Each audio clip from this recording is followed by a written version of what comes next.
On May 19, 2015, Nobel laureate John Forbes Nash received the Abel Prize together with his former mentor Louis Nirenberg at an award ceremony in Oslo's University Aula from the hands of King Harald for his outstanding scientific achievement in the field of mathematics.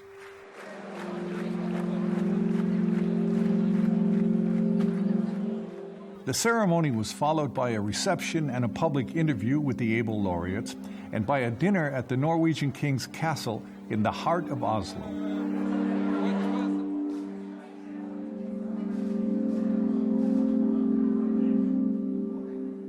On the following day, Nash arrived at the University of Oslo to give his prize lecture in front of an international audience of scientists and students.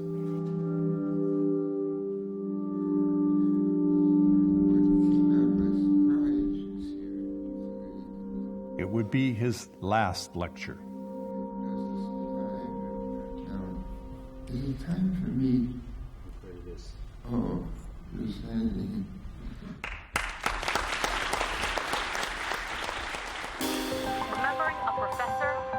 He was not a normal human being. He was pathologically logical.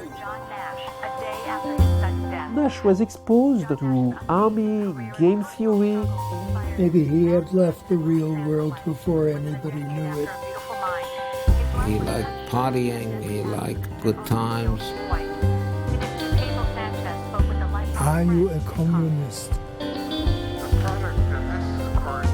That was always a concern. Who is wasting your time today? He was a dear friend to Princeton mathematics professor Joseph Cohn.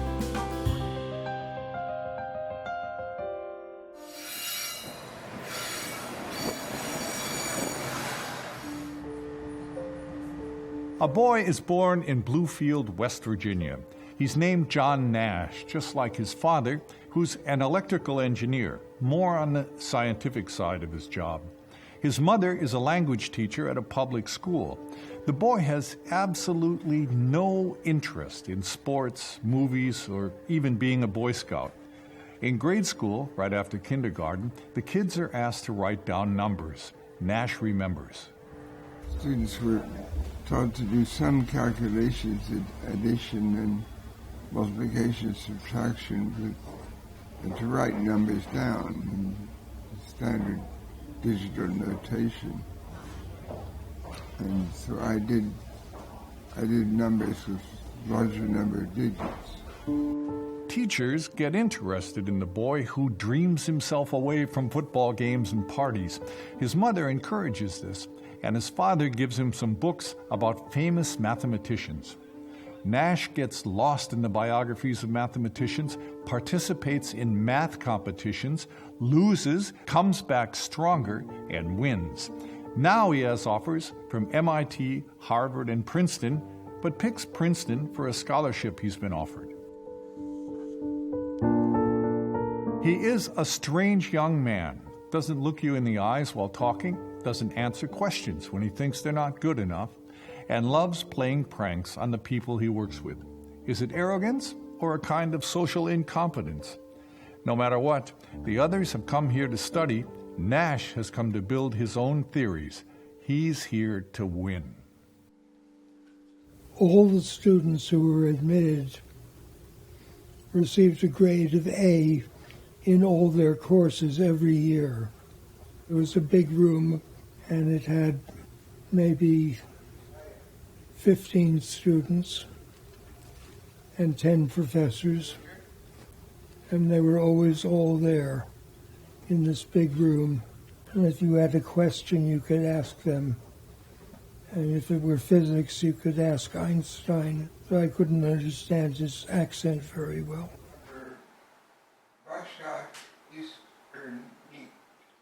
Von Neumann was perfect. John Nash was there, and he was super logical.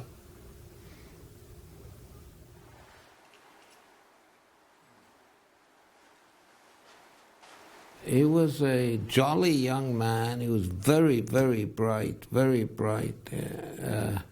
In addition to his work in game theory, he afterwards did some very important work in pure mathematics.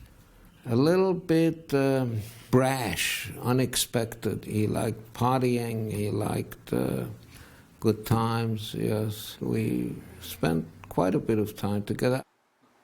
Here you have a man that you can consider a genius, who, unlike most great American mathematicians, is a real American in some sense. I mean, American for many generations.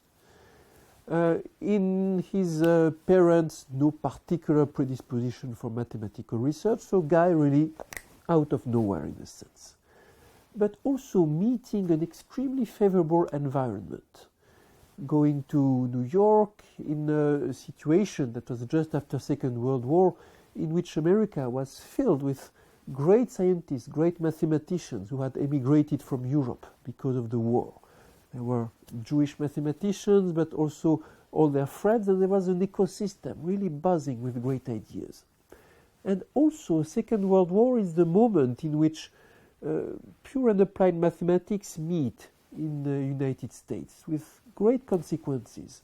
And Nash was exposed to problems related to, say, army, game theory, very applied problems, at the same time as he was exposed to rather pure ideas.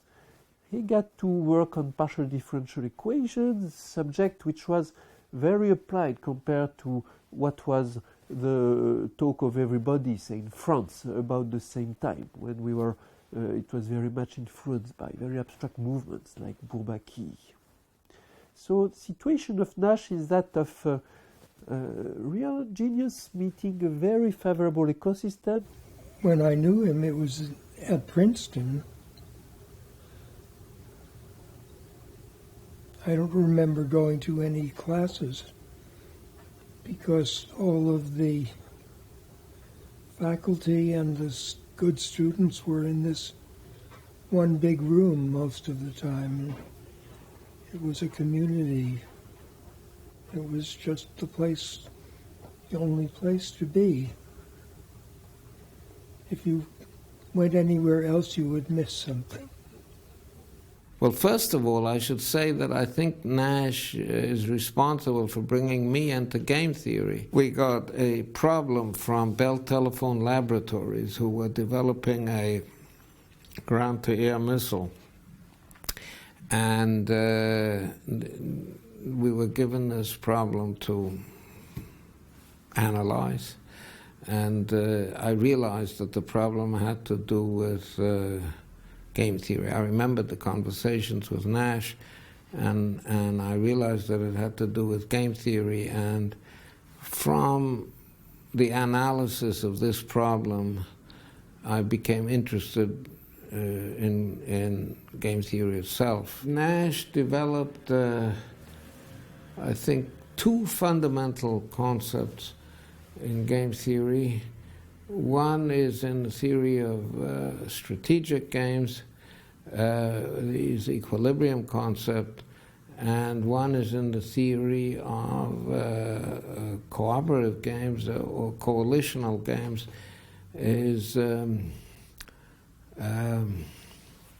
his bargaining solution, and these are two different concepts entirely. And both had a tremendous impact on my work, as they did on all of game theory. I would never have thought of that. That was my impression of Nash. Oh. He had ideas that I would never have thought of. I really thought he was a genius.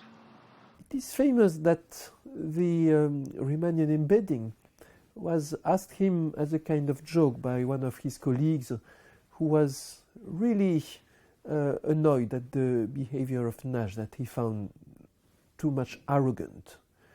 And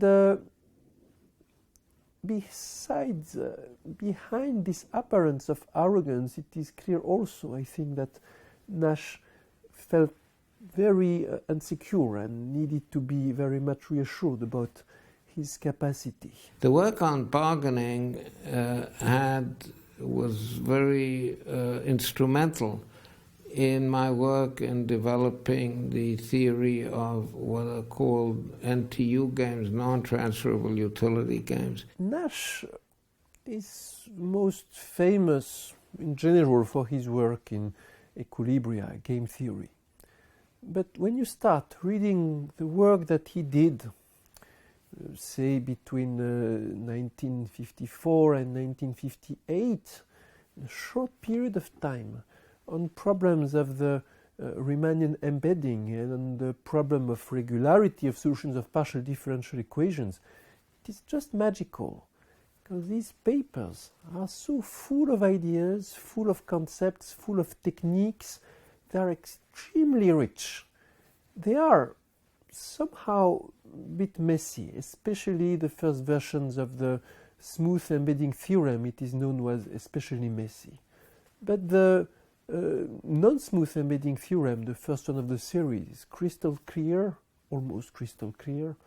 And also some of the ideas in the regularity work are beautifully explained. These are really revolutionary works, and when you read the papers even nowadays, you feel something very special about these papers. Nash's work from that period contains to an extreme degree two of the most important characteristics in the art of mathematics.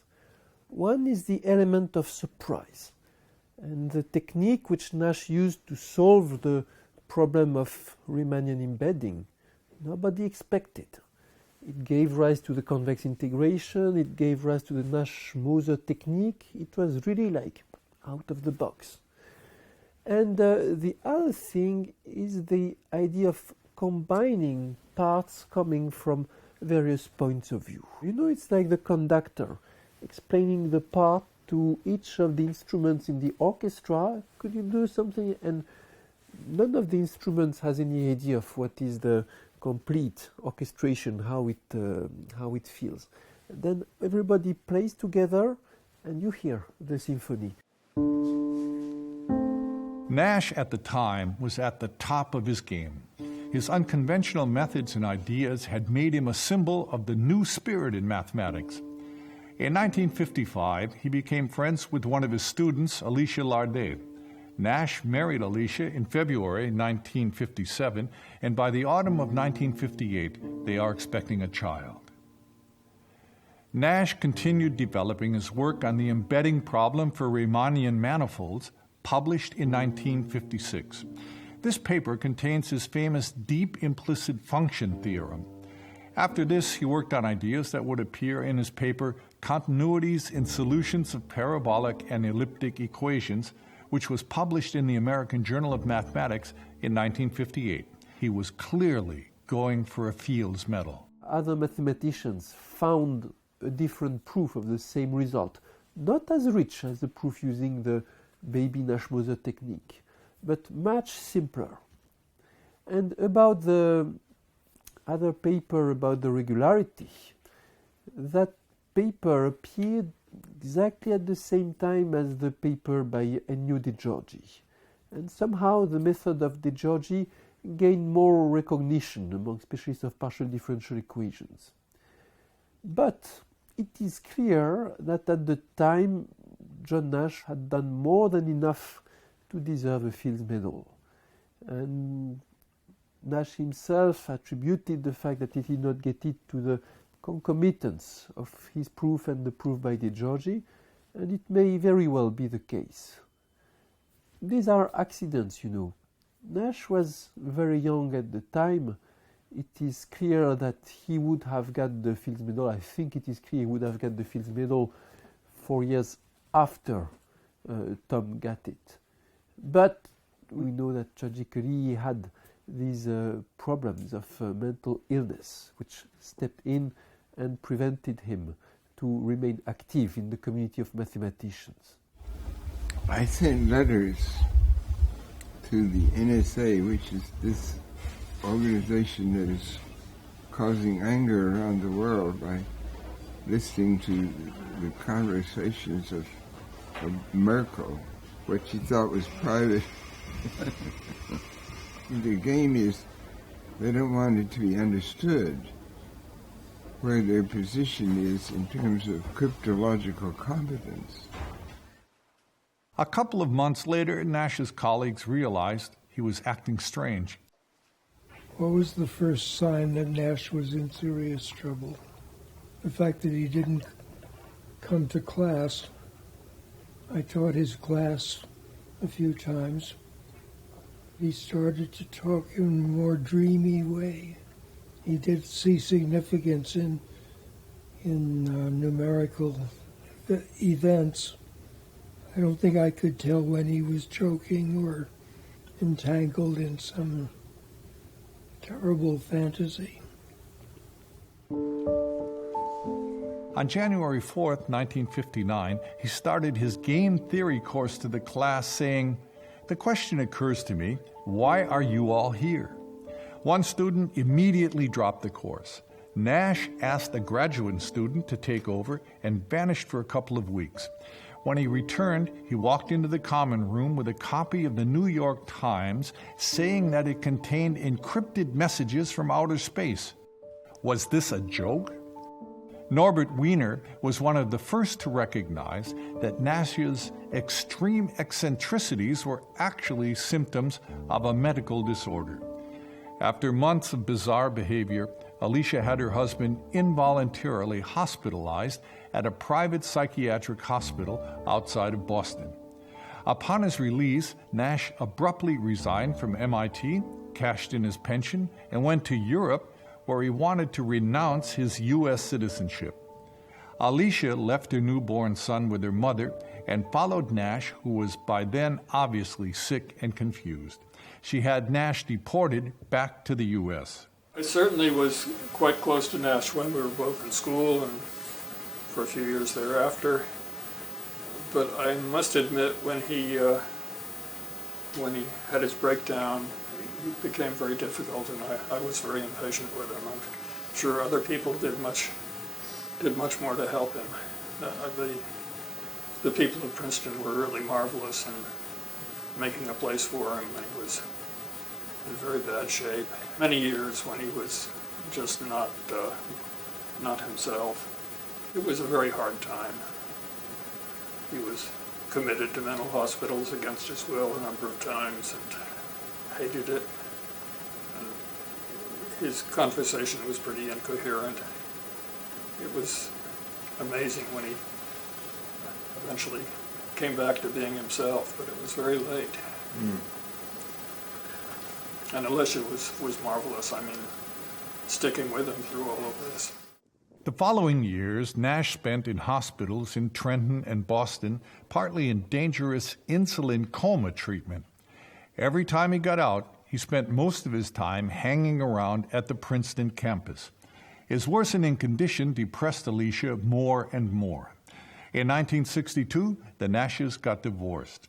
In 1970, he stops taking pills. The voices that he hears are still there, but he's policing them now.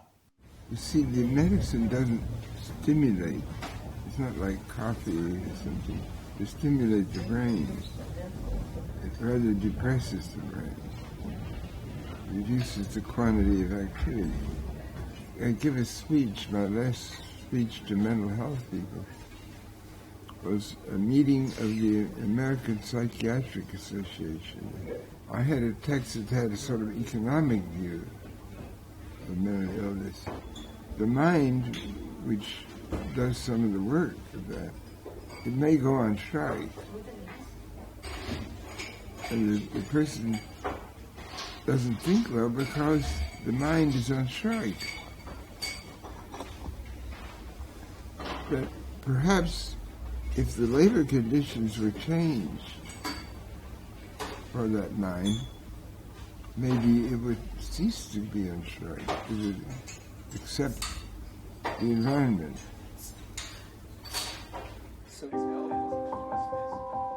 The overshadowing question remains, will he still have great ideas when he returns to reality of the here and now?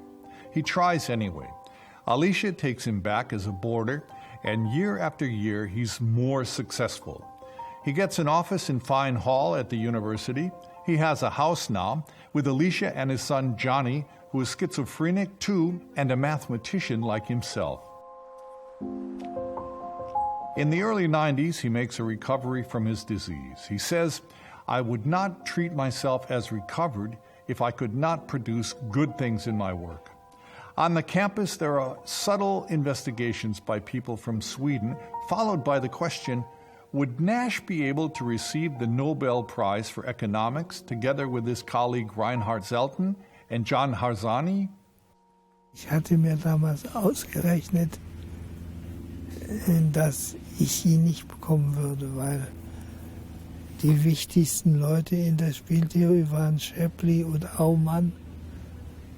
Das waren die überragenden Figuren. Und ich hätte erwartet, dass die es kriegen, einer von denen oder beide zusammen.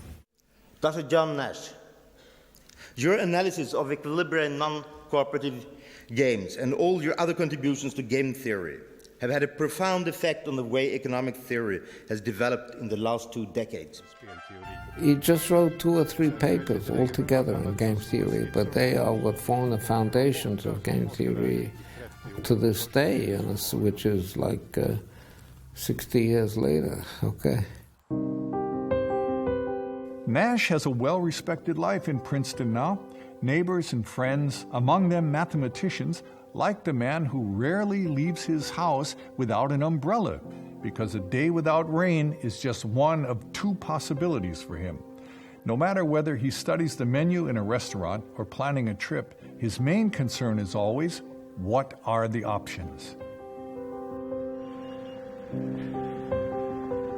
He's a welcome guest now to a lot of functions all over the world, traveling restlessly like an ambassador for mathematics. He explains the great progress that could be made through game theory, in economy, in traffic flow, or even in the bargaining solutions of a peace treaty. Put some money into Oxford to sort of re-establish his reputation. His wife Alicia is always at his side. She has sacrificed her own mathematical career to be with him, and they marry a second time in 2001. She is just a large part of my fate. We are who we are now, and we have a history. One of the most brilliant minds of his generation. Ron Howard shoots a biopic on Nash's life called A Beautiful Mind, starring Russell Crowe as Nash and Jennifer Connelly as Alicia. The film receives 4 Academy Awards that year. Perhaps it is good to have a beautiful mind, but an even greater gift is to discover a beautiful heart. A beautiful mind. Nash is one of the very few living scientists who were the hero of a Hollywood movie, and a movie which was really successful. I think there would still be another movie to be made on John Nash, movie that focuses on the way he works, the way he arrives at his beautiful proofs, and the collaborative work that leads to it. Back in his office at Princeton University, Nash is inundated with papers from students hoping for advice. He's buried under stacks of papers that he cannot always read or answer. Haven't handled everything perfectly. I'm behind. Princeton is still the hotbed for many great ideas in math. The common room of the golden years of Princeton is now the cafeteria in Fine Hall, where Nash visits several times a week. He eyes the mile-long equations on the blackboard, sometimes discussing them with the young mathematicians. Like Marvin Minsky said, he always has that idea that makes the difference. Sometimes it's just a tiny remark that changes the perspective. In any case, Nash's remarks are always fresh and new. I have an idea relating to space-time, something that might be relevant, but I don't have a complete theory. I discovered a partial differential equation, or system, that looks interesting in relation to space-time, but if is good, that means that there's something oversimplified about the equations that Einstein used. But it's an approximate. Things can be approximately correct, and then later on you have to get more complicated. Yes, I don't think... The most overlooked fact of Nash's life seems to be what a warm and helpful person was hidden underneath his shy and demanding personality. We flew back together, he and his wife and I. They had changed our flight, and so there was nobody to meet him or to meet me. I managed to contact my daughter, who came and picked me up. We chatted for an hour at the airport. And then when my daughter came, they said, well, they'll take a taxi. And then the horrible tragedy. May 23, 2015, John and Alicia Nash die in a car accident on their way back from Oslo's Abel Prize. Their taxi crashes into the guardrail of the Jersey Turnpike near Monroe.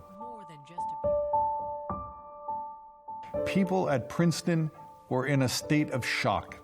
A deep sadness could be felt in the community of scientists all over the world.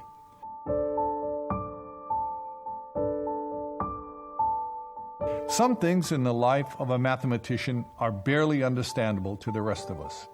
There is, of course, the enormous potential and fantasy in abstraction, and then the impressive drama of a life as a mathematician.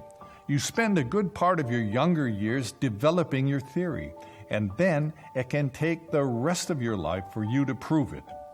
Nash, though, leaves a whole toolbox of theories and proof behind, and only time will tell which of his legacy works will be picked up by a young mathematician one fine day.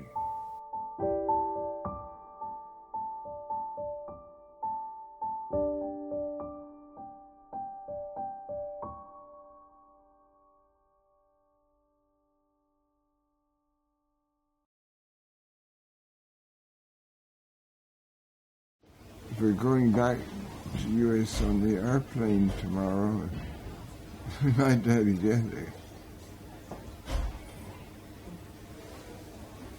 That's fate.